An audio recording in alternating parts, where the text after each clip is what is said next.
Oke. Assalamualaikum warahmatullahi wabarakatuh.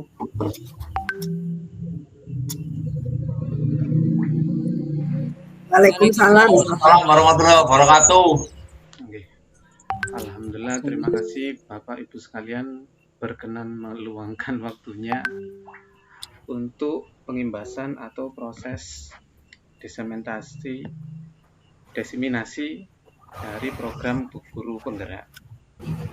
Adapun susunan acara pada malam hari ini, yang pertama nanti ada sambutan atau pengantar dari Ibu Kepala Sekolah, dan nanti akan langsung saya lanjut untuk materi. Dan di dalam materi ini nanti sifatnya pengimbasan gitu Bapak Ibu, atau sharing. Jadi misalkan ada pertanyaan, monggo nanti jenengan bisa tanyakan. Untuk yang pertama, mohon untuk Ibu Kepala Sekolah berkenan memberikan sambutan. Waktu dan tempat dipersilahkan. Terima kasih Mas Lukman. Assalamualaikum warahmatullahi wabarakatuh. Waalaikumsalam warahmatullahi Wabarakatuh. Ya, Bapak Ibu, keluarga besar SMP 3 Candipuro yang kami hormati, hari ini ya. Hari ini di acara diseminasi budaya positif dari Pak Lukman dalam kaitannya aksi nyata di program Guru Penggerak. Ini hal yang baru pertama kali mengawali dalam artian kegiatan jimit ya. Karena bagaimanapun juga sesuatu itu memang memulainya itu memang agak sulit. Agak sulit karena persiapannya membutuhkan sesuatu yang betul-betul dipersiapkan di awal, yang tentunya diterima oleh teman-teman itu dalam artian diterima secara positif kah, negatif kah, itu masih banyak di sekolah kita itu pertimbangan yang mungkin hari ini Pak Lukman sebagai guru penggerak itu mengawali hal yang positif dalam artian dalam komunitas belajar. Ya, saya anggap ini sebagai komunitas belajar. Ini suatu luar biasa ya. Kenapa? Karena memang ini yang saya inginkan dalam artian jika sesuatu itu tidak bisa dikerjakan, maka kita harus punya solusi alternatif yang bisa dikerjakan, bahwasanya kegiatan itu bisa dilakukan kapanpun jika kita mau. Artinya, harusnya tadi diseminasi dilakukan pagi hari. Namun karena memang Jumat, waktunya pendek, alternatif Pak Lukman sudah ada solusinya, Bu, enggak apa-apa. Kalau enggak bisa pakai jimit. Nah, hal inilah yang menurut saya budaya positif untuk mengatasi sesuatu masalah itu bisa dilakukan jika kita mau. Memang sulit, ya, di awal sulit. Tapi kalau kita sudah melakukannya, tidak ada kata sulit. Tapi pasti kemudahan itu akan dirasakan. Seperti itu. Itu yang poin pertama.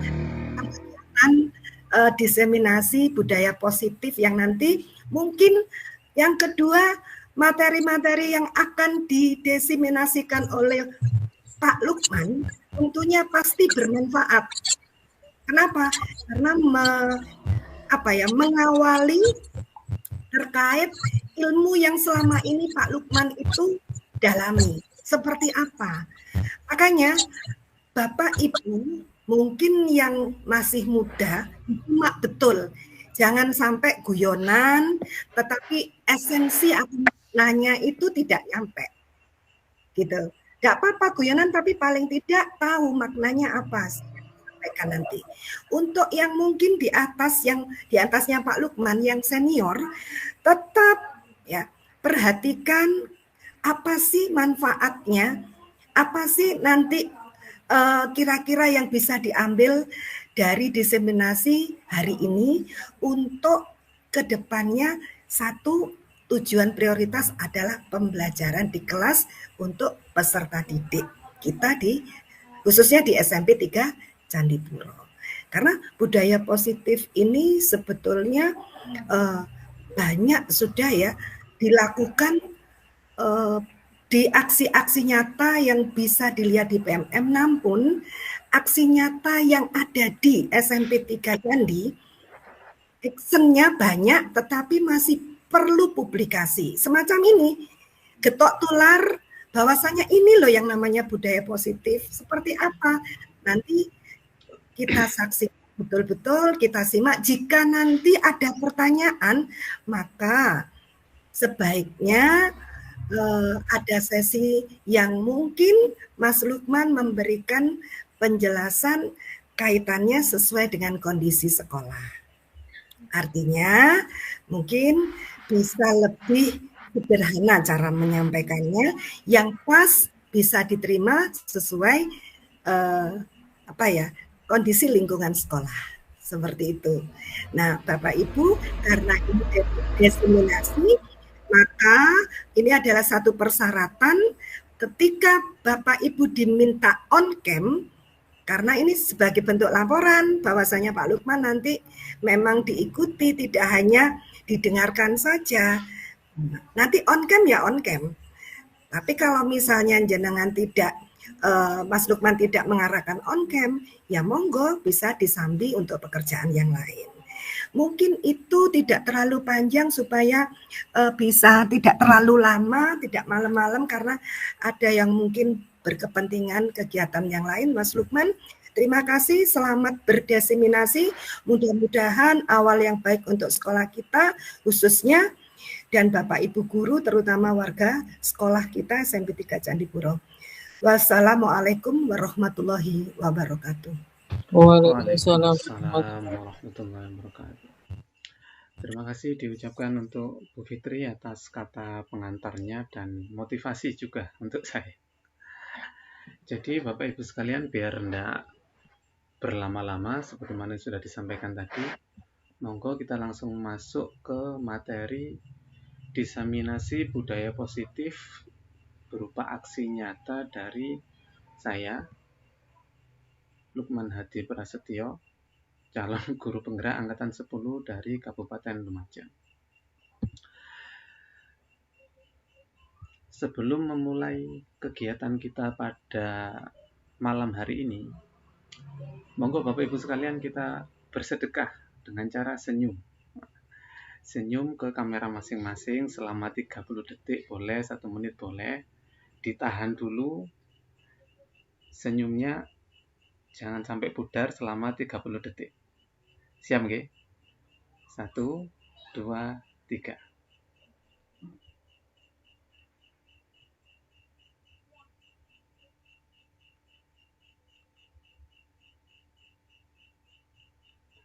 Oke, cukup. Terima kasih.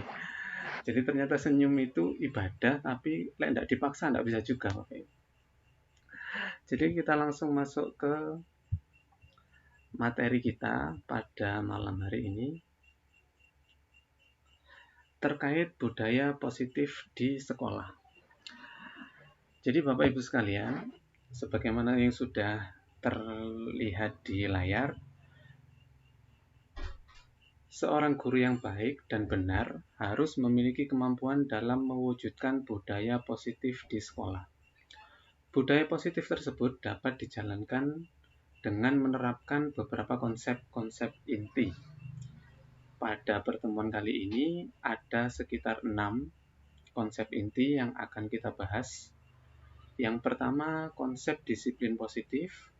Yang kedua, motivasi perilaku manusia. Yang ketiga, keyakinan sekolah atau kelas.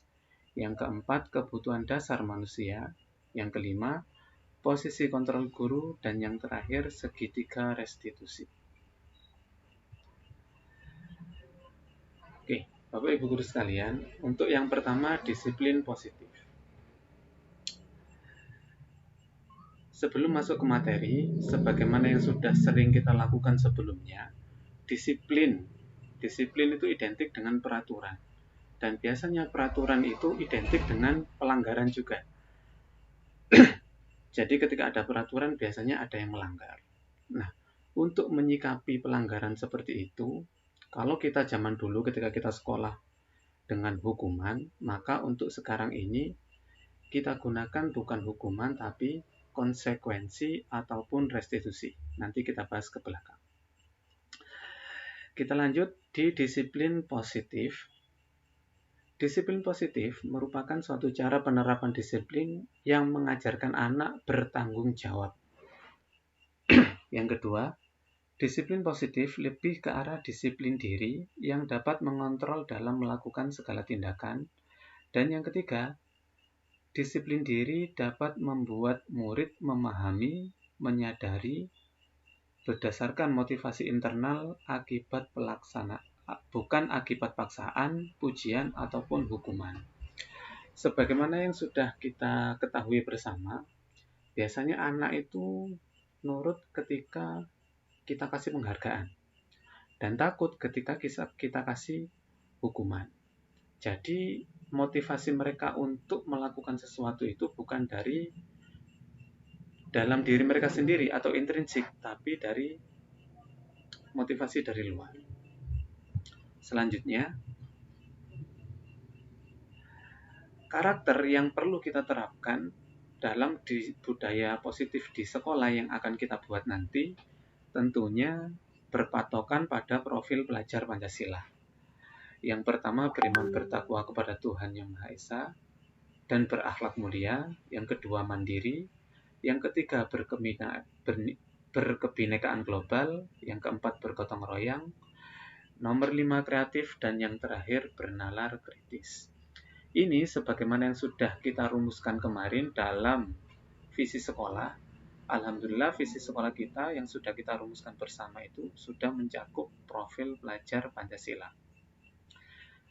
yaitu mewujudkan peserta didik yang memiliki atau mewujudkan peserta didik yang mandiri, yang berakhlak mulia, mandiri, berdaya saing, dan berwawasan global. Itu sedikit tentang budaya positif. Selanjutnya terkait budaya positif, yang kedua yaitu motivasi perilaku manusia. Jadi Bapak Ibu Guru sekalian, kita dalam melakukan sesuatu pasti ada motivasinya. Meskipun setiap orang motivasinya berbeda. Bagi kita yang Bapak Ibu Guru yang mengajar di kelas, terkadang motivasi kita mengajar itu untuk hal yang baik, namun tidak jarang motivasi kita mengajar juga orientasinya terhadap hal yang tidak baik. Begitupun dengan murid. Apalagi murid sangat luar biasa ketika murid orientasi mereka ketika melakukan sesuatu itu bermacam-macam. Contoh, ada murid yang pateng masuk karena ingin dipuji wali kelas. Ada murid yang sering melanggar karena ingin mencari perhatian dari wali kelas atau Bapak Ibu Guru yang lain. Banyaklah kasusnya. Untuk mengetahui motivasi perilaku manusia itu, mari kita bahas. Jadi, motivasi perilaku manusia. Manusia melakukan segala sesuatu itu pada dasarnya, secara umum itu karena 3 hal. Yang pertama, untuk menghindari ketidaknyamanan atau hukuman. Yang kedua, untuk mendapatkan imbalan atau penghargaan dari orang lain. Dan yang ketiga, untuk menjadi orang yang mereka inginkan dan menghargai diri sendiri dengan nilai-nilai yang mereka percaya. Untuk poin yang pertama, biasanya peserta didik kita atau murid kita itu melakukan sesuatu itu untuk menghindari hukuman. Jadi bukan karena mereka memang termotivasi untuk melakukannya. Contoh, mengerjakan tugas ataupun mengerjakan PR, datang tepat waktu. Itu secara umum biasanya mereka lakukan bukan karena mereka kepingin, tapi karena mereka beranggapan kalau kita terlambat atau melanggar, tidak mengerjakan PR, tidak mengerjakan tugas, nanti dapat hukuman. Kemudian di poin yang kedua, ada beberapa murid juga yang melakukan sesuatu seperti datang tepat waktu, mengerjakan tugas, kemudian mengerjakan PR, itu untuk motivasinya menerima penghargaan dari guru tersebut. Dan yang terakhir, ini yang sangat jarang kita temui dan yang perlu kita fokuskan untuk ditumbuhkan, yaitu untuk menjadi orang yang betul-betul mereka inginkan pada diri mereka sendiri. Dengan cara apa? Mereka menghargai diri sendiri dengan nilai-nilai yang mereka percaya. Selanjutnya, terlepas dari penghargaan yang baik, ada juga sisi gelap dari penghargaan. Dari hasil materi yang pernah kami terima, ada sekitar 4 sisi gelap penghargaan. Misalkan ada siswa atau murid, kita beri penghargaan, itu bagus. Namun, ada sisi negatifnya juga. Di antaranya yang pertama, penghargaan itu merusak hubungan. Yang kedua, penghargaan menurunkan kualitas. Yang ketiga, penghargaan mematikan kreativitas. Dan yang keempat, penghargaan menghukum yang tidak mendapatkannya. Untuk poin yang pertama, penghargaan merusak hubungan. Biasanya, seperti yang pernah saya temukan sendiri, dalam proses class meeting, anak-anak yang awalnya itu ketika sepak bola itu melakukan dengan senang, riang, gembira, namun di sana karena ada kompetisi, bagi murid yang belum siap psikisnya atau apapun yang mereka miliki, belum siap, akhirnya mereka merasa fokusnya itu untuk penghargaan, bukan untuk olahraga lagi. Jadi ketika kita kasih penghargaan, nanti mereka ketika bermain bukan lagi untuk senang-senang, tapi untuk saling mengalahkan. Biasanya terjadi kekerasan biasa di sepak bola. Jadi penghargaan merusak hubungan. Kemudian yang kedua, penghargaan menurunkan kualitas. Ada hasil riset yang mengatakan kualitas seseorang itu ketika dijanjikan penghargaan untuk meneliti sesuatu sehingga menghasilkan suatu karya, dan yang satunya lagi tidak dijanjikan penghargaan untuk menghasilkan suatu karya, itu hasilnya berbeda. Yang ketiga, penghargaan mematikan kreativitas, hampir sama dengan yang nomor 2. Dan yang terakhir, penghargaan menghukum bagi yang tidak mendapatkannya. Seringkali kalau dulu kita kasih ranking di setiap kenaikan kelas atau pergantian semester, itu yang seneng cuma yang peringkat 1, 2, 3. Adapun peringkat yang 4 ke bawah, terutama yang paling akhir, biasanya itu merasa terhukum. Kenapa? Karena tidak dapat penghargaan. Jadi mereka merasa penghargaan mereka itu ya cukup yang peringkat 1, 2, 3. Tapi proses yang mereka lakukan itu tidak dihargai. Jadi sudah baik kebijakan sekolah sekarang yang tidak melampirkan peringkat. Kita lanjut Bapak Ibu. Mungkin sampai sini ada yang perlu ditanyakan? Nah, kita lanjut. Sekarang kita masuk ke keyakinan sekolah atau kelas. Setelah tadi berbicara tentang disiplin positif, kemudian berbicara tentang motivasi manusia untuk melakukan sesuatu, karena fokus kita untuk murid, yaitu motivasi murid dalam melakukan sesuatu. Sekarang kita masuk ke materi keyakinan sekolah atau kelas. Bapak Ibu guru sekalian, keyakinan sekolah atau kelas, yaitu guru berperan dalam mewujudkan terbentuknya keyakinan sekolah atau kelas dengan adanya kesepakatan antara guru dan murid. Jadi bukan lagi peraturan bunyinya, tapi keyakinan sekolah. Adapun dalam lingkup kelas, bukan lagi tulisannya itu peraturan kelas, tapi setelah proses diseminasi ini, kita ganti dengan keyakinan kelas. Bedanya, kalau hukuman itu biasanya dilakukan karena tanpa ada kesepakatan antara guru dengan murid. Tapi kalau konsekuensi atau restitusi itu hasil dari kesepakatan. Jadi bukan lagi peraturan yang muncul di kelas, tapi keyakinan kelas. Prosesnya nanti dibentuk dengan cara kita ambil masukan dari anak-anak di kelas kita, entah pakai kertas post-it atau kita tanya atau pakai lembar kuesioner macam-macam.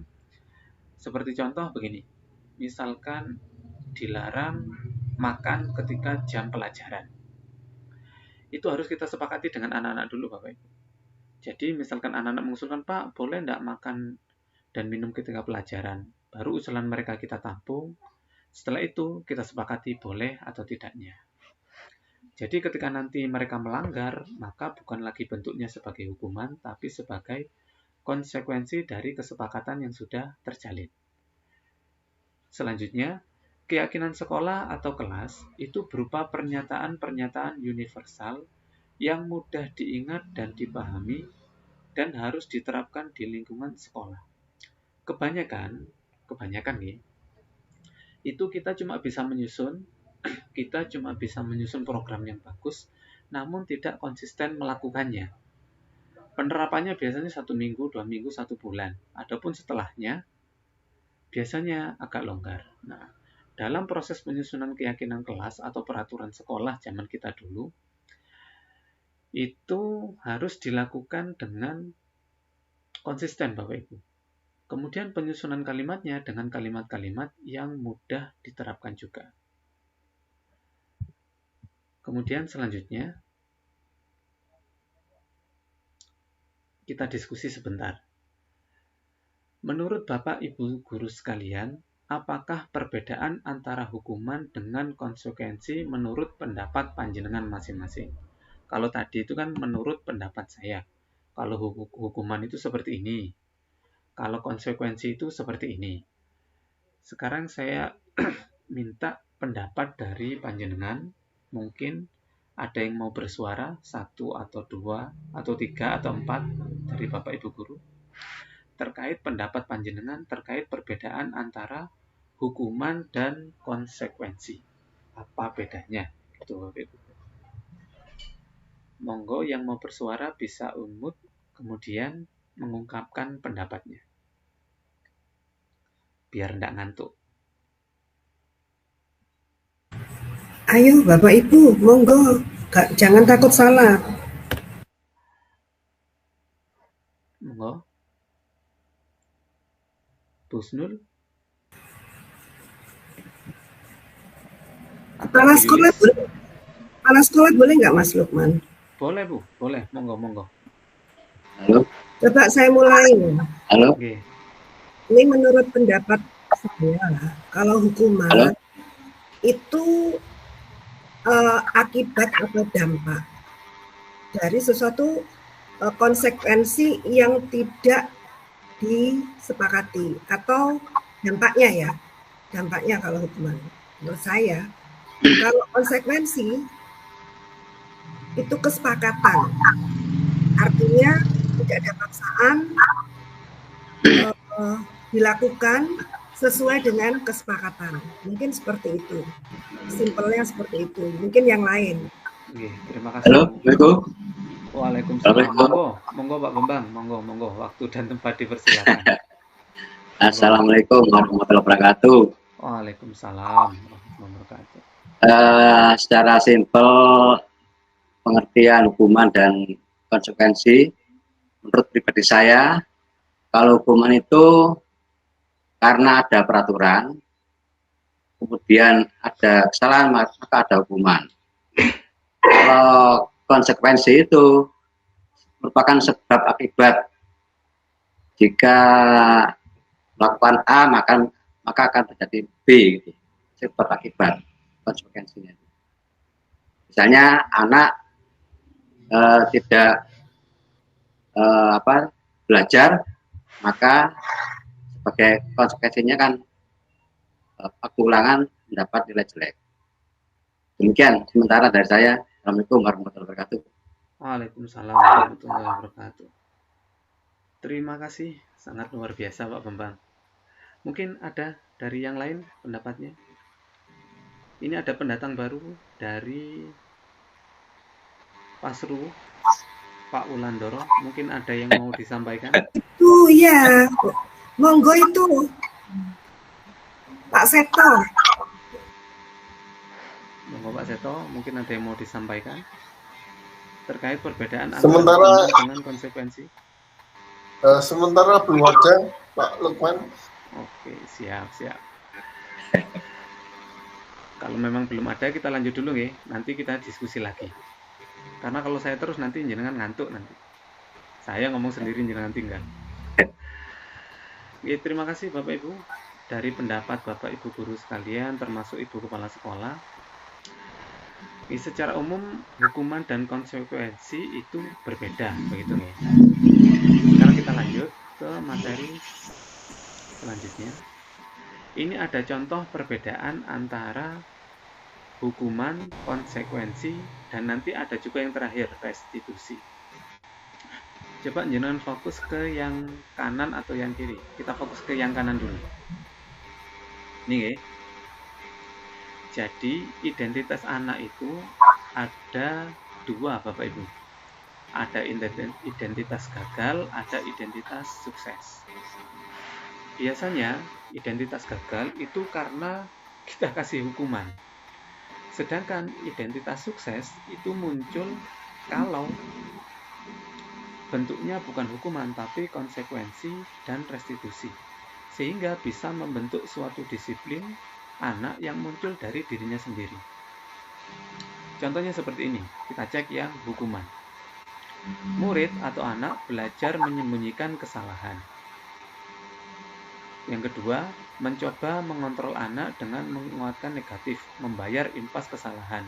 Misalkan gini, kita sudah masuk ke ruang kelas, kemudian ada murid yang kebetulan pada saat itu sebelum kita datang izin ke kamar mandi. Kemudian kita datang ke kelas, ternyata anaknya belum datang ke kelas. Ada beberapa di antara kita, termasuk saya mungkin dulu, itu pasti langsung marah Bapak Ibu. Nah, dia kok ngelayap, seperti itu. Padahal seharusnya kita tanya dulu. Kita tanya dulu terkait lihat yang konsekuensi, murid atau anak belajar taat peraturan. Kita tanya dulu. Nah, Mas, Mbak, tahu nggak peraturannya seperti apa? Kamu melanggar apa? Jadi nggak langsung kita salahkan, tapi ditanya dulu. Sementara kalau yang kita praktekkan, itu biasanya yang mana Bapak Ibu Guru? Kita tanya dulu atau langsung marah dulu? Kebanyakan marah dulu, termasuk saya pribadi. Kadang kita tanya, sudah tanya baik-baik, cuma ketika mereka jawab, kadang kita tidak percaya. Nah, jadi mungkin itu yang perlu kita rubah, memberikan kepercayaan kepada murid, namun tetap harus diawasi. Jadi tidak boleh kita percaya sepenuhnya, tidak boleh. Kenapa? Karena takutnya nanti ketika mereka salah, seolah-olah kita mendukung mereka. Jadi ini sekedar contoh dari perbedaan antara hukuman dan konsekuensi serta restitusi. Mudahnya kalau hukuman menghasilkan identitas gagal, kalau konsekuensi ataupun restitusi itu akan menimbulkan identitas sukses.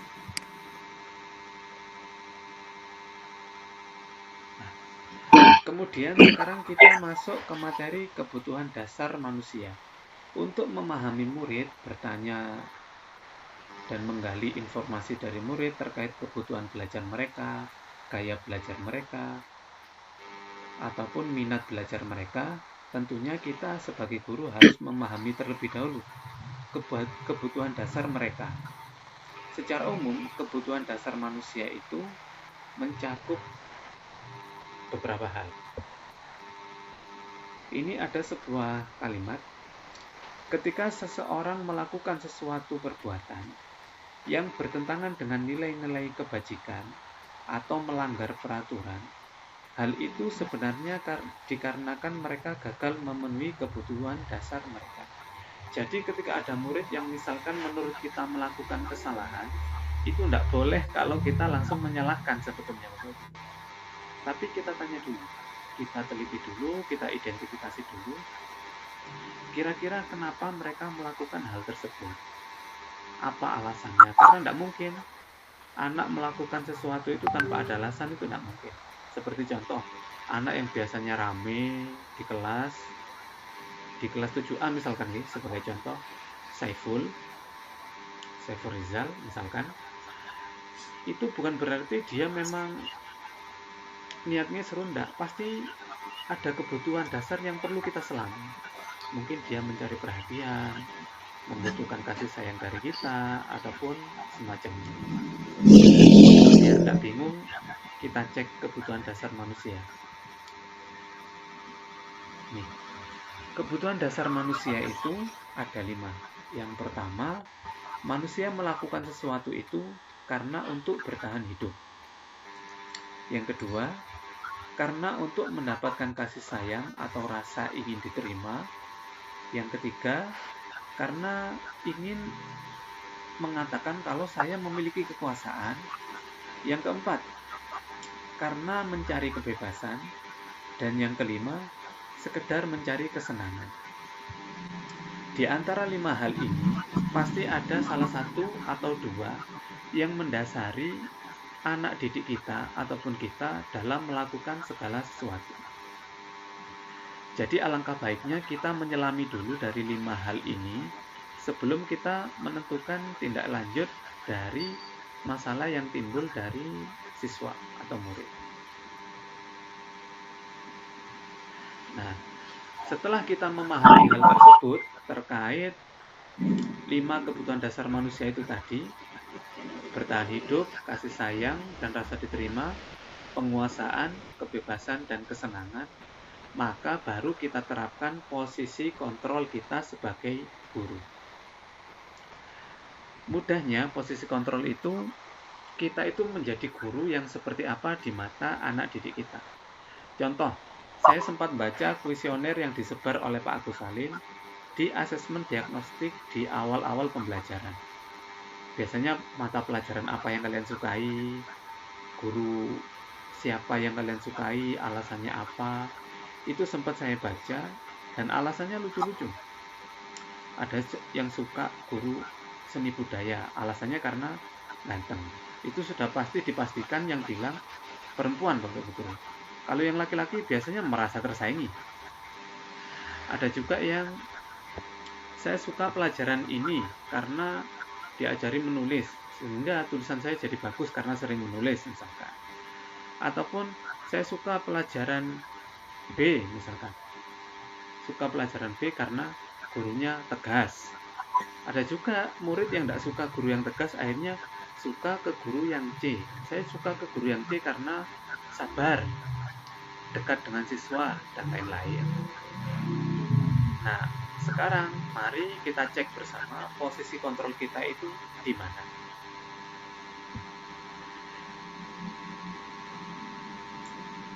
Oke, sebelum kita cek posisi kontrol, mohon maaf Pak Bambang bisa di-mute dulu sebentar.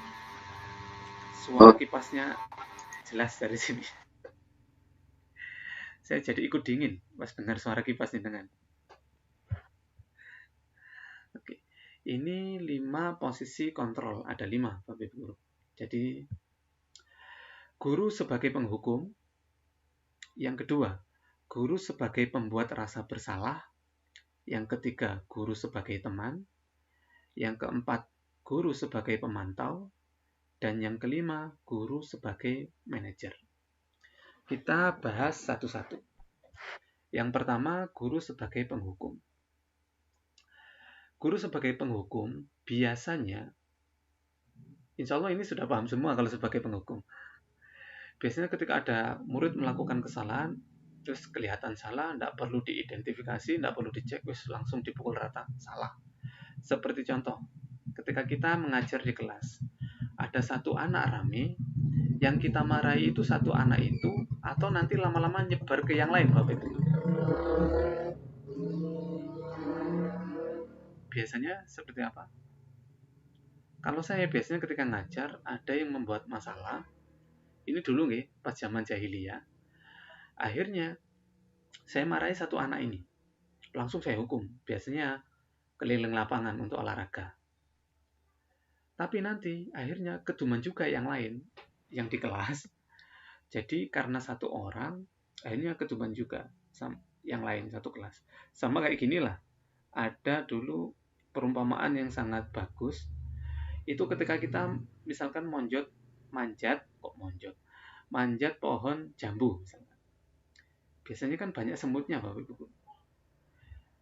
Itu ketika kita ngambil jambu, biasanya yang gigit kita itu satu semut. Cuma yang kita marahi, yang kita eksekusi, yang kita bersihkan, itu satu semut yang gigit kita atau semuanya? Semuanya gitu. Biasa semuanya. Satu salah, semuanya salah. Nah, guru penghukum biasanya akan menimbulkan satu, kebencian kepada siswa atau murid. Yang kedua, rasa dendam. Dan yang ketiga, rasa bersalah. Yang seperti ini biasanya dibawa sampai tua. Seperti contoh, itu pernah saya alami sendiri. Ada satu dari beberapa guru saya, insya Allah saya sering cerita ke Pak Seto, itu modelnya militer. Jadi modelnya memang sebagai penghukum. Salah pukul, salah tempeleng, nah seperti itu. Itu terbawa sampai tua Bapak Ibu Guru.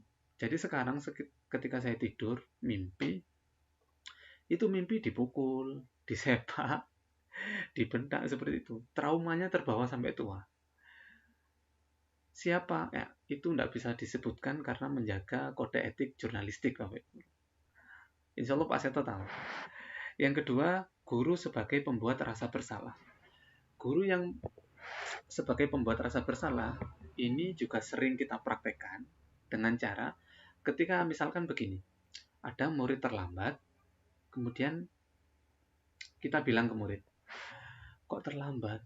Kamu tidak seakan tanang Bapak Ibu Guru berdiri di depan gerbang nunggu kamu sampai datang terlambat. Nah, pokoknya seolah-olah kalimat kita itu tidak marah, tapi pelan namun tujuannya untuk membuat anak itu merasa bersalah. Ini juga tidak dianjurkan Bapak Ibu Guru. Jadi menghukum, membuat rasa bersalah, meskipun lumayan efektif, tapi tidak dianjurkan karena bisa menimbulkan identitas gagal pada anak. Jadi anak itu lebih suka minder, takut, benci ke guru. Kemudian yang ketiga, guru sebagai teman. Guru sebagai teman ini seperti memakan buah si malakama kalau kata perumpamaan yang sering kita dengar lah. Karena guru sebagai teman itu dekat dengan siswa atau murid, namun biasanya batasan antara guru dengan murid itu malah tidak ada. Akhirnya mereka jadi kurang sopan. Tapi kita juga dapat input yang bagus. Kita dekat dengan siswa. Siswa jadi suka cerita tentang masalahnya, kebutuhan belajarnya, bahkan masalah yang dialami di rumahnya dengan keluarganya, bahkan paling buruk dengan pacarnya. Itu biasanya cerita Bapak Ibu Guru. Kalau kita memposisikan diri sebagai teman. Tapi tidak baiknya nanti mereka itu akan melanggar batasan antara guru dengan murid, orang tua dengan anak. Biasanya seperti itu. Dan yang paling parah, mereka akan tergantung ke kita. Itu termasuk identitas gagal Bapak Ibu. Jadi seperti visi sekolah kita yang membuat murid jadi mandiri, guru sebagai teman, pembuat rasa bersalah, dan penghukum, biasanya akan membuat murid itu menjadi tergantung kepada kita. Kalau ada kita, mereka lakukan. Kalau tidak ada kita, tidak akan mereka lakukan. Yang dianjurkan kedua, yaitu guru sebagai pemantau. Jadi, kita tidak perlu menghukum, tidak perlu membuat mereka dengan kalimat-kalimat rasa bersalah. Cukup kita pantau, mereka misalkan terlambat 2 kali, tidak sholat zuhur berapa kali. Kita cukup panggil, kita cross-check, kamu sudah tidak sholat zuhur berapa kali berjamaah? Kalau di catatan Bapak atau Ibu Guru itu 10 kali misalkan, kamu merasanya berapa kali? 10 kali. Kalau sudah datanya benar, maka biasanya kalau tidak sholat zuhur gimana? Jadi kita pancing untuk anak itu melakukan penyelesaian masalah mereka sendiri. Kalau saya tidak sholat zuhur, berarti untuk nebusnya gimana? Nah, seperti itu Bapak Ibu Guru. Ini dianjurkan tapi yang nomor 2. Adapun yang paling dianjurkan posisi kontrol yaitu guru sebagai manajer. Guru sebagai manajer itu lebih tinggi dari pemantau. Kenapa? Karena selain dekat dengan siswa, bisa memantau, guru sebagai manajer ini bisa membuat siswa itu melakukan sesuatu tanpa mereka sadari. Mudahnya mereka itu melakukan penyelesaian masalahnya atas inisiatif mereka sendiri, namun tetap kita pancing dengan perkataan-perkataan atau pertanyaan. Jadi posisi kontrol sebagai manajer adalah posisi kontrol paling ideal. Kenapa? Karena guru dapat berbuat sesuatu bersama murid, jadi berkolaborasi untuk mempersilahkan murid bertanggung jawab, namun tetap mendukung murid agar menemukan solusi serta memiliki identitas positif. Contohnya seperti ini. Misalkan ada murid tidak mau sholat dengan alasan karena bajunya atau rok atau celananya itu najis misalkan. Maka alangkah baiknya kita memancing mereka untuk supaya mereka itu menemukan solusi sendiri. Jadi misalkan seperti ini. Kemarin saya itu sempat tanya anaknya Bu Yulis, Putri dari kelas 7B. Itu kan mencatat rekor sebagai siswi yang tidak pernah sholat duhur berjamaah. Alasannya ketika tak tanya pertama kali, Pak, saya sholat di rumah. Karena saya ngimami ibu saya. Bagus. Besoknya tak tanya lagi, alasannya berbeda Bapak Ibu Guru. Jadi alasannya, Pak, baju saya najis karena sering duduk di bawah. Jadi, baju saya kotor, najis, kalau sholat kan tidak sah, Pak. Kan Pak Lukman yang bilang, kalau baju najis, maka sholatnya tidak sah. Kalau tetap sholat, maka dosa. Nah, jadi dikembalikan ke saya, Bapak Ibu Guru. Akhirnya saya pancing seperti ini. Loh, terus kalau najisnya setiap hari, karena kamu duduk di bawah setiap hari, berarti kamu tidak bisa sholat setiap hari, gitu kan. Akhirnya dia jawab, ya, iya Pak. Terus solusinya gimana? Gitu kan. Akhirnya, satu solusinya dia bilang, ya saya tidak duduk di bawah lagi, kemudian tidak bermain di tempat yang sekiranya itu menjadikan baju saya najis. Kemudian kalau sudah tidak najis, kamu kan biasanya sholat di rumah, ngimami ibunya. Padahal peraturan di sekolah itu diwajibkan untuk sholat berjamaah zuhur di sekolah. Maka apa yang kamu lakukan? Akhirnya dia mengatakan, ya sudah Pak, kalau gitu saya akan mulai sholat berjamaah di musola bareng dengan teman-teman. Terus nanti ibu kamu di rumah berarti tidak ada yang ngimami. Akhirnya dia jawab, ya biar bapak saya yang ngimami, katanya. Nah, seperti itu kan bisa menemukan solusi tapi dari mulut atau inisiatif murid sendiri, Bapak Ibu. Makanya kita dianjurkan sebagai guru atau guru sebagai manajer dalam posisi kontrol ini. Ini contoh 5 posisi kontrol, kita bahas satu saja di yang paling atas nih. Ada motivasi, identitas gagal, identitas berhasil. Kemudian guru berbuat. Itu ada penghukum, pembuat rasa bersalah, teman, pemantau, manajer. Agar kita lebih paham lagi terkait 5 posisi kontrol ini, mari kita cek salah satu kasusnya. Satu saja nih, karena sudah 43 menit. Nah, yang pertama, guru berbuat. Misalkan guru sebagai penghukum, biasanya menghardik, menunjuk-nunjuk, menyakiti, menyindir. Kalau pembuat rasa bersalah, itu tidak menghardik atau menunjuk-nunjuk, tapi biasanya mereka berceramah dan mengatakan seharusnya ibu kecewa, seperti itu. Kan murid jadi memiliki rasa bersalah. Akhirnya melahirkan identitas gagal. Dan mereka pun berubah karena kita, bukan karena dari diri mereka. Kalau guru sebagai teman, membuat alasan-alasan untuk muridnya. Misalkan begini, jangan melakukan itu, nanti saya dimarahi ibu kepala sekolah. Seperti itu. Jadi murid akan nurut dengan kita, namun kita membuat alasan-alasan yang seharusnya tidak boleh kita katakan ke murid. Adapun pemantau, itu menghitung dan mengukur seperti yang sudah kita bahas tadi, menghitung berapa kali mereka melakukan, kemudian mengukur, dan yang terakhir sebagai manajer, yaitu mengajukan pertanyaan-pertanyaan. Jadi kita tidak menghukum. Kenapa? Karena kita sudah memiliki peraturan atau kesepakatan. Jadi kita cukup bertanya, loh, kenapa tidak dilakukan? Peraturan apa atau keyakinan apa yang sudah kamu langgar? Apa yang harus kamu lakukan? Dan selanjutnya. Untuk yang terakhir, sebelum penutup Bapak Ibu Guru, kita bahas tentang restitusi. Mungkin tadi di awal sudah saya sampaikan tentang restitusi. Tapi restitusi itu apa? Restitusi yaitu proses menciptakan kondisi bagi murid untuk memperbaiki kesalahan mereka.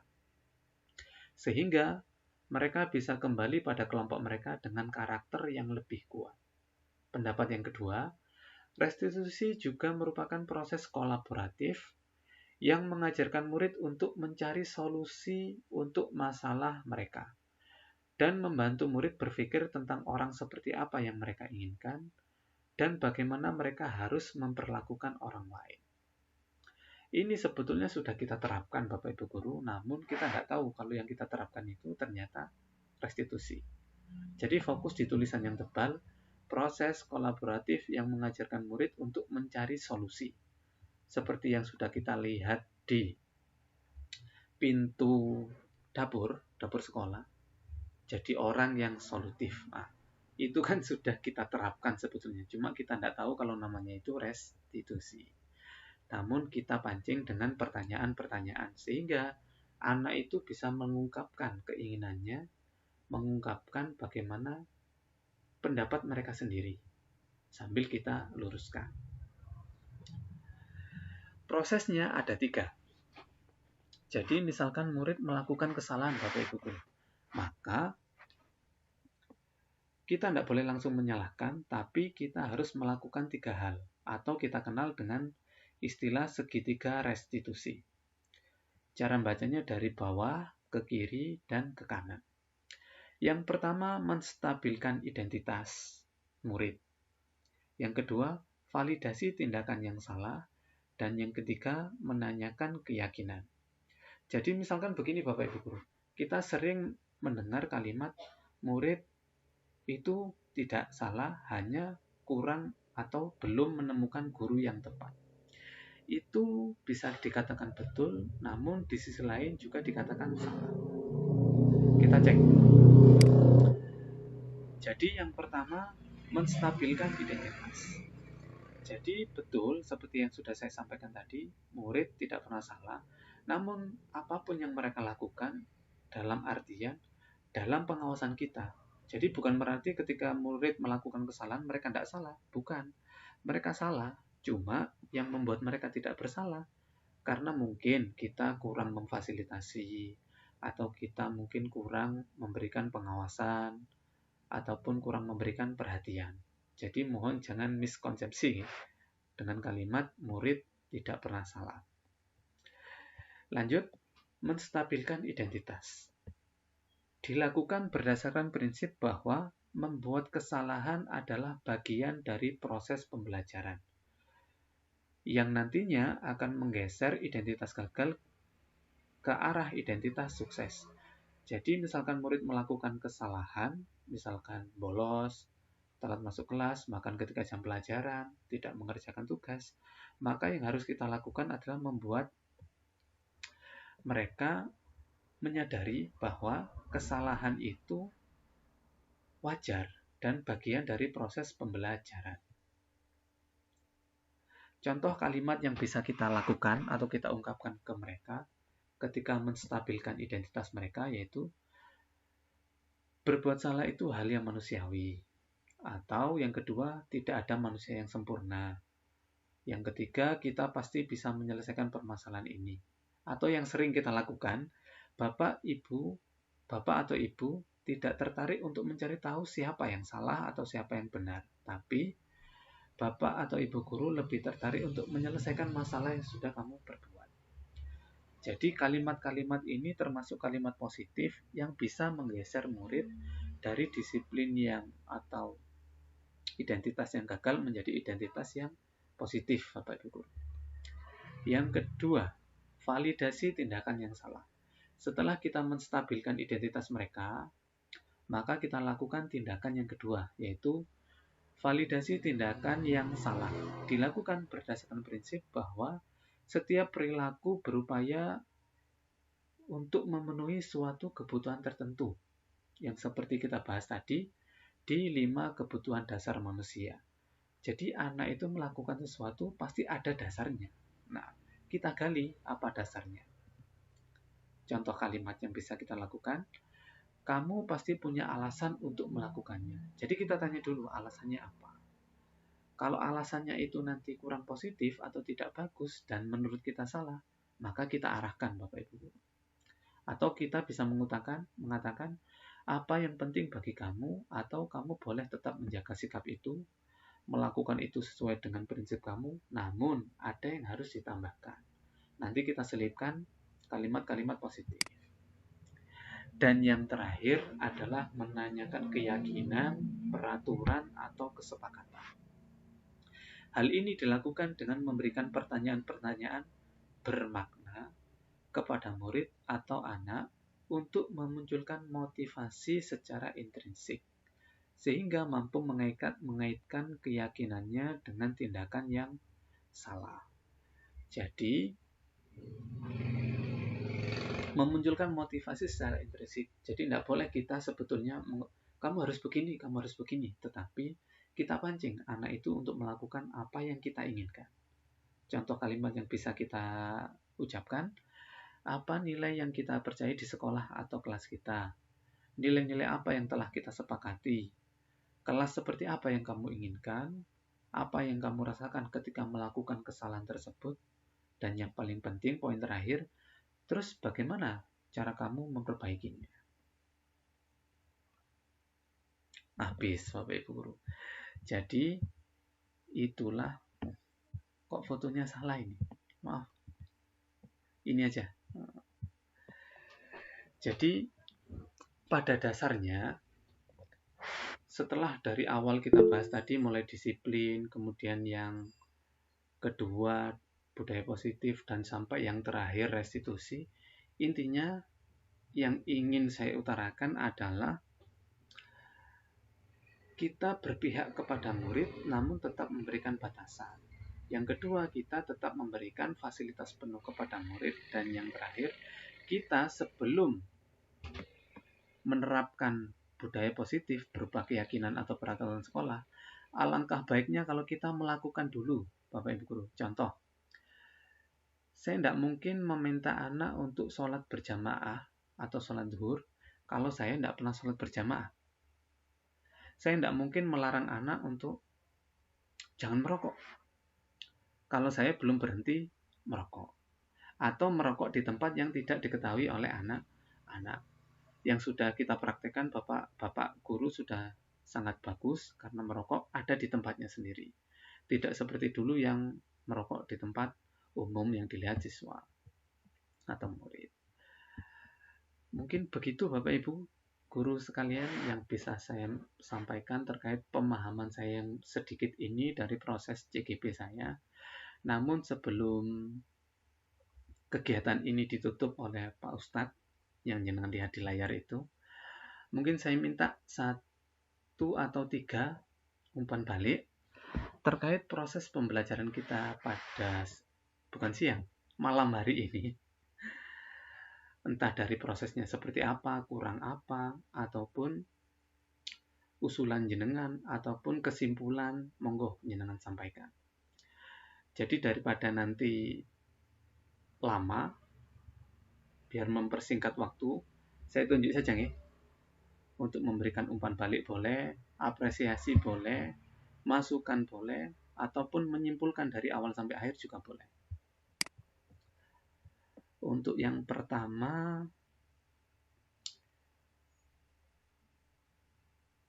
Bu Yulis, monggo Bu Yulis. Saya minta. Silakan di-unmute. Monggo. Assalamualaikum warahmatullahi wabarakatuh. Waalaikumsalam warahmatullahi wabarakatuh. Saya hanya sedikit menjelaskan atau kurang kejelasan sebenarnya dalam hal tentang kebutuhan dasar manusia, lebih gamblang gitu. Kemudian posisi kontrol sebagai guru Itu saja yang posisi kontrol yang dijelaskan tadi adalah sebagai manajer yang mungkin kembali ke saya akan berusaha menuju ke situ dari 1, 2 sampai 4 tadi 4 ya jumlahnya ya. Yang pertama Ada 5 ya. 5 ya. Yang kelima itu yang mungkin masih belajar menuju ke situ untuk saya sendiri. Kemudian mengenai ini lebih jelas lagi itu tentang kebutuhan dasar manusia itu yang mungkin kurang panjang, kurang lebar penjelasannya. Itu menurut saya. Kemudian dari semuanya, dari penyampaian itu lebih jelas, sudah jelas. Itu saja yang bisa saya sampaikan. Terima kasih. Bu. Terima kasih Bu Yulis atas masukannya. Jadi sebetulnya tadi ini saya klarifikasi Bu. Klarifikasi. Jadi sebetulnya tadi itu saya perinci satu-satu. Terus saya cek, saya simulasikan durasinya hampir 2 jam. Jadi saya ambil poin-poin pentingnya saja. Nanti perinciannya bisa kita bahas di waktu kombel. Nah, di kombel mungkin nanti bisa kita bahas perinciannya. Kemudian di posisi kontrol guru tadi, memang betul kita sedang berproses menjadi seorang manajer. Kalau saya bisa menyimpulkan, saya sendiri masih di tahap nomor 3, guru sebagai teman. Saya masih belum bisa sebagai pemantau manajer, bahkan masih sering di posisi nomor 1 atau 2. Tapi saya merasa masih di tahap ketiga, belum sampai poin keempat ataupun ke-5. Terima kasih Bu Yulis atas testimoni atau masukannya. Monggo Bu Yulis jenengan tunjuk 1 orang bebas. Saya yang menunjuk. Saya akan menunjuk Bu Miftahul biar tidak ngantuk. Monggo Bu Miftah. Jadi boleh testimoni. Soalnya boleh tadi saya lihat ngantuk Bu Takul. Boleh testimoni, kemudian masukan atau pertanyaan juga boleh Bu. Monggo. Bebas, waktu dan tempat dipersilakan Bu Miftahul.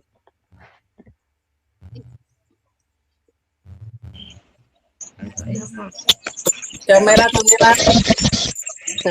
dia. Belum sama Pak Edi. Agak jauh Pak Edi kameranya. HP jenengan, jangan ketakul. Ya saya biar enggak bengong. Bengong Pak Edi. Pak Edi, HP-nya jangan jauhkan dulu. Sementara menjauh dulu dari Pak. Ojo dempet-dempet aja.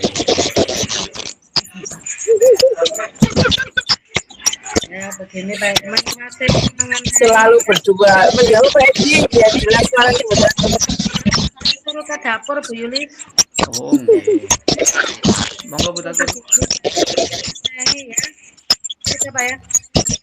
Mengenai posisi kontrol guru. Ini yang masih ada berapa itu saya ingin menyoroti yang Mungkin tidak. Saya masih belum bisa posisi kontrol sebagai teman.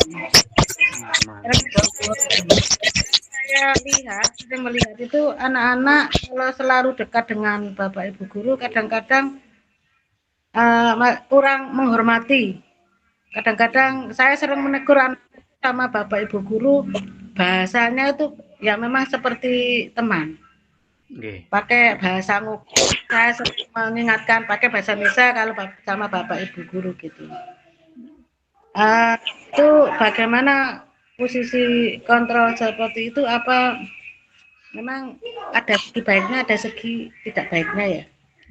Jadi itu sampun Pak Lukman. Assalamualaikum warahmatullahi wabarakatuh. Waalaikumsalam warahmatullahi wabarakatuh. Jadi memang ini bertahap. Jadi bertahap dari penghukum, rasa bersalah, teman,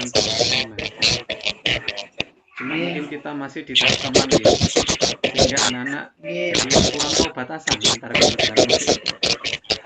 Ya, Oke, betul. untuk yang terakhir Bu, jangan tunjuk satu orang. Saya kira Pak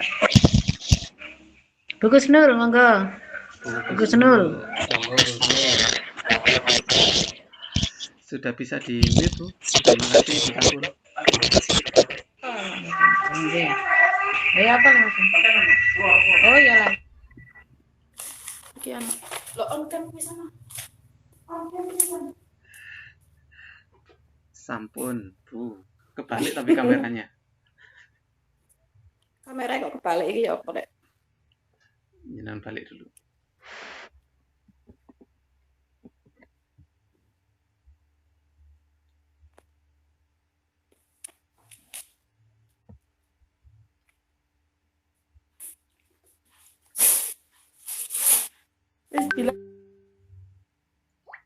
Off cam juga enggak masalah Bu. Nggak usah panik. Ini kameranya tidak bisa on cam Mas Lukman ya. Nggih, enggak apa-apa. Oke, assalamualaikum warahmatullahi wabarakatuh. Waalaikumsalam warahmatullahi wabarakatuh. Tadi apa yang dijelaskan oleh Mas Lukman saya sangat jelas sekali. Namun di sini kami akan memberikan umpan balik sedikit yang sebisa saya sampaikan di sini. Jadi dari mulai apa yang dijelaskan Mas Lukman saya sangat tertarik sampai terakhir itu. Materi yang sangat bagus. Umpan balik saya yang di sini yang pertama yaitu guru itu memiliki peran penting dalam budaya positif.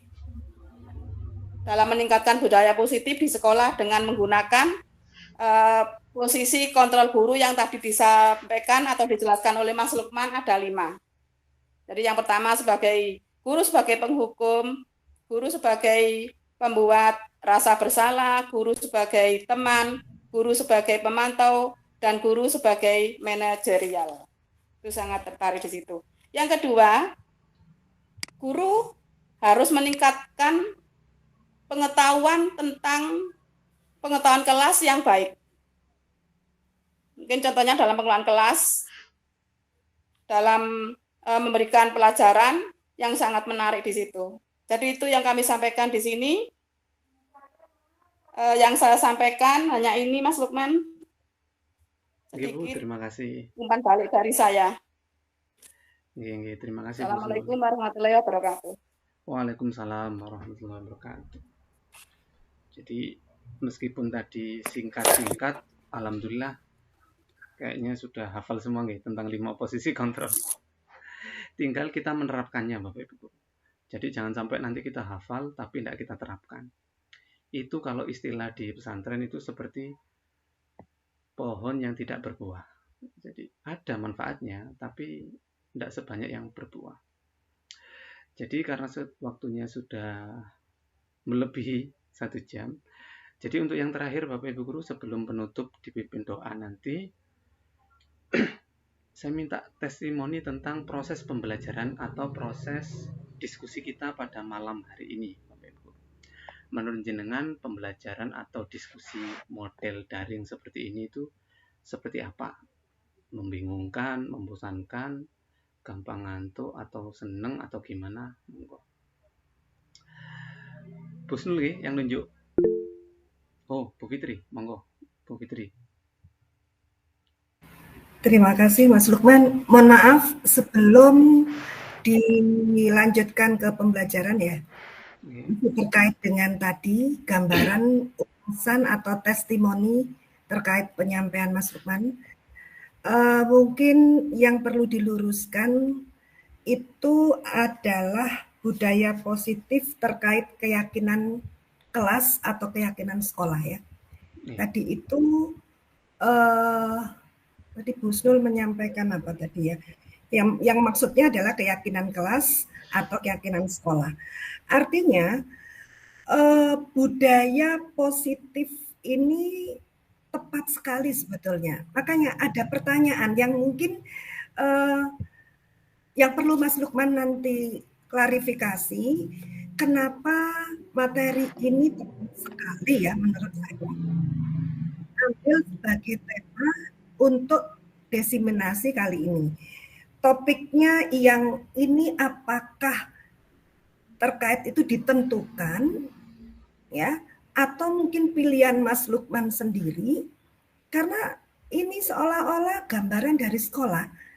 Intinya lebih cenderung Mas Lukman kan tahu bahwasanya lingkungan sekolah kita itu memang perlu sekali terkait materi budaya ini, budaya positif. Contohnya misalnya tadi sudah disampaikan, kaitannya misalnya ada di kelas 7A, mungkin Saiful, ya ujuk-ujuk rame, tidak harus dihukum, gitu kan ya.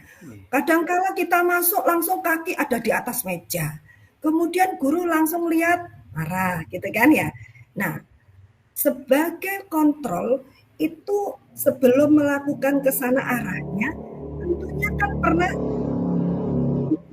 melakukan yang disampaikan tadi, keyakinan kelas atau keyakinan sekolah, seperti itu kan. Nah, tapi apakah budaya di sekolah kita sudah melakukan? Mungkin kalau saya jawab mungkin belum. Nah, saya tidak tahu untuk Mas Lukman apa sudah melakukan apa belum. Artinya karena ini adalah diseminasi berarti harus melakukan tentunya ya. Gitu kan ya Mas. Itu. Karena hukuman, konsekuensi dan restitusi tadi itu terkait. Gitu kan? Nah, otomatis kalau misalnya melihat hukuman itu harus dilihat kebutuhan dasar manusia, maka 3 poin menstabilkan, validasi, dan menanyakan tadi keyakinan itu kan berlaku nih, yang segitiga restitusi ini. Nah, pertanyaan saja yang tadi yang perlu diklarifikasi. Top ini ya atau pilihan Mas Lukman sendiri yang melihat dari kacamata Mas Lukman sebagai guru penggerak yang mengangkat budaya positif di sekolah kita untuk dijadikan diseminasi kali ini. Nah, ini yang mungkin poinnya yang harus dijawab. Terima kasih. Monggo. Ya. Terkait materi yang disampaikan sekarang, sangat menarik pertanyaan ini. Itu juga lupa tidak saya sampaikan di awal. Mohon maaf, karena baru pertama kali Bapak Ibu, jadi agak-agak ndredeg meskipun yang dihadapi teman-teman sendiri. Jadi terkait materi diseminasi yang disampaikan sekarang, itu sudah ditentukan. Jadi memang sudah ditentukan karena arahnya nanti kita dijadikan inisiator atau istilahnya kan dalam tahapan guru penggerak itu ada tergerak, bergerak, menggerakkan. Jadi nanti ketika kami sudah tergerak, kemudian bergerak, tinggal menggerakkan di sekolah. Dengan cara memahami dulu terkait restitusi, budaya positif, dan kawan-kawannya itu tadi, untuk nanti ke depannya diterapkan. Jadi betul seperti yang disampaikan Bu Fitri, kalau memang sudah ada perencanaan, maka ya harus diterapkan. Karena ini memang kalau dari saya pribadi, kebetulan di sekolah kita juga mengalami, di momennya juga sama, kemudian pas di materi yang diharuskan untuk diseminasikan juga sama, terkait budaya positif. Jadi ini sudah ditentukan Bu, begitu, dari program aksi nyata guru penggerak. Baik, untuk yang terakhir nih, testimoni bagaimana pembelajaran kita atau diskusi kita pada malam hari ini. Saya tunjuk saja nih, biar tidak berlama-lama. Mbak Sherly, monggo Mbak Sherly.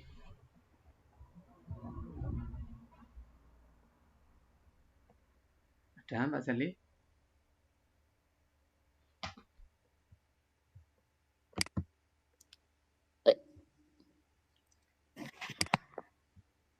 Oke, mungkin Assalamualaikum warahmatullahi wabarakatuh.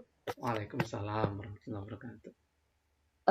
Testimoni untuk materi Zoom hari ini ya cukup menarik dan banyak ilmu yang saya dapatkan. Terus untuk penyampaiannya juga sudah lengkap dan sangat mudah untuk dipahami. Dan juga mungkin ini bisa menginspirasi untuk guru-guru lainnya dalam menyampaikan materi atau ada rapat atau bagaimana dalam misalnya di sekolah tidak nutup waktunya bisa digunakan untuk Zoom seperti ini. Sehingga bisa diikuti oleh semua Bapak Ibu guru. Sedangkan untuk materi Pak Lukman sudah bagus dan alhamdulillah banyak ilmu yang saya dapat khususnya sebagai guru baru dan ternyata sebagai guru itu cukup banyak kesabaran yang harus dimiliki. Ya dari kelima itu jujur saya tuh aduh kok berat banget gitu Pak. Dan terima kasih mungkin saya akan belajar lebih baik lagi. Sudah, terima kasih Pak Lukman. Terima kasih. Wassalamualaikum Kalau untuk saat ini, Bu, kalau untuk saat ini, Jenengan merasa di 5 posisi kontrol guru itu ada di tahap nomor berapa? Perasaan mungkin saya yang pertama mungkin, soalnya saya itu sudah kalau melihat Sultan, lihat Saiful itu cermat rasanya, pokoknya wis enggak omes saya itu. Memang butuh banyak kesabaran ya. Iya, ternyata memang harus sabar ternyata ya. Ya, sudah Pak Lukman, terima kasih. Oke, terima kasih Bu Zerli atas testimoninya atau penutup pertemuan kita pada malam hari ini. Baik Bapak Ibu Guru, terima kasih atas waktunya termasuk khususnya Ibu Kepala Sekolah yang berkenan meluangkan waktunya untuk proses diseminasi atau tugas saya sebetulnya terkait program guru penggerak. Jadi alangkah baiknya sebelum kita tutup diskusi kita pada malam hari ini, kita akhiri dengan doa agar apa yang kita lakukan nanti ada efeknya ataupun bisa kita praktekkan ke anak didik kita yang ada di SMP Negeri 3 Candipuro. Jadi mari kita sama-sama berdoa untuk mengakhiri pertemuan kita pada malam hari ini. Berdoa mulai.